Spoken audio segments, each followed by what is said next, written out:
ব্যবসায়ীদের সরকারি রাজস্ব ফাঁকি সুবিধা প্রদানের অভিযোগে এনবিআরের ৩ কমিশনার সহ ৫ কর্মকর্তার বিরুদ্ধে তথ্য অনুসন্ধান শুরু করেছে দুদক।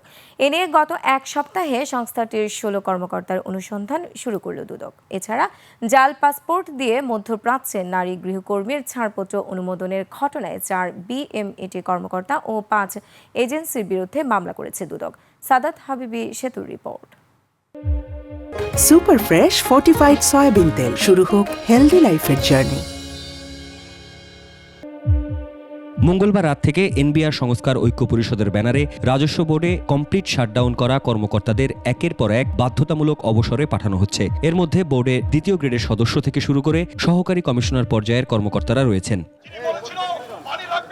আন্দোলন চলাকালীন গত ২৯ জুন প্রথম এনবিআরের ৬ কর্মকর্তার বিরুদ্ধে অনিয়ম আর দুর্নীতির অভিযোগে অনুসন্ধান শুরু করে দুর্নীতি দমন কমিশন দুদক। বৃহস্পতিবার দুদক জানিয়েছে, এনবিআর সংস্কার ঐক্য পরিষদের মহাসচিব ও অতিরিক্ত কর কমিশনার সোহেলা সিদ্দিকা সহ আরও ৫ কর্মকর্তার বিরুদ্ধে অনুসন্ধান শুরু হয়েছে।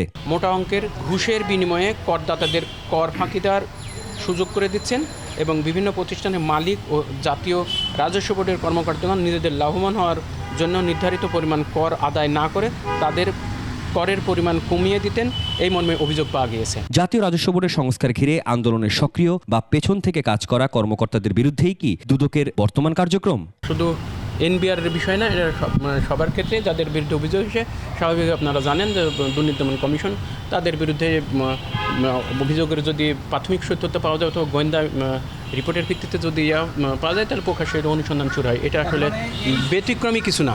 ধন্যবাদ। এদিকে জনশক্তি কর্মসংস্থান ও প্রশিক্ষণ ব্যুরো বিএমইটির কিছু অসাধু কর্মকর্তা ও বিভিন্ন এজেন্সি মধ্যপ্রাচ্যে নারী গৃহকর্মী পাঠাতে ভুয়া পাসপোর্ট ও কাগজ তৈরির সত্যতা পেয়েছে দুদক। বিএমইটির সংশ্লিষ্ট কর্মকর্তারা তাদের সংরক্ষিত ডাটাবেজ যাচাই না করে এজেন্সিগুলোর সঙ্গে যোগসাজশ আর্থিকভাবে লাভবান হওয়ার অসৎ উদ্দেশ্যে জাল পাসপোর্টধারী নারীকে ছাড়পত্র প্রদানের অনুমোদনের জন্য অনুমোদন দেন।